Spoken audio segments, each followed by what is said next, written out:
আসসালামু আলাইকুম। আধুনিক প্রযুক্তিতে ডিজিটাল কৃষক, মানে ডিজিটাল কৃষক বলতে আমি আমার বোঝাইতেছি আর কি। তো নতুন কৃষক নতুন, সেজন্য ডিজিটাল বললাম আর কি। তো আধুনিক প্রযুক্তিতেই কিছুটা চেষ্টা করছি আর কি, আধুনিক প্রযুক্তিতে পেঁয়াজ চাষ করার জন্য যতটুকু সম্ভব। তো এই হলো পেঁয়াজের কদম। তো আজকে হাতের পরাগায়ন দিতেছি। হাতের পরাগায়ন কেন দিতেছি এটাও অনেকে বলতে পারেন। তো হাতের পরাগায়ন দেওয়ার একটাই কারণ, মানে আগে তো মধুর মাছিতে পরাগায়ন করতো, নিত আর কি, মধু নিয়ে এই জায়গা থেকে।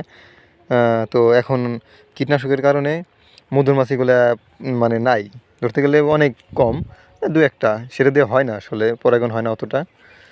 তো সেই কারণেই হাতের স্পর্শ দিতে হয়। হাতের স্পর্শ দিলে পরে এই যে হাতের যে একটা আবরণ পড়ছে, এই আবরণটা এর সাথে লাগে, ঠিক আছে, একটা থেকে আরেকটা জায়গায় লাগে, ওটা থেকে পরাগায়ন হয় আর কি।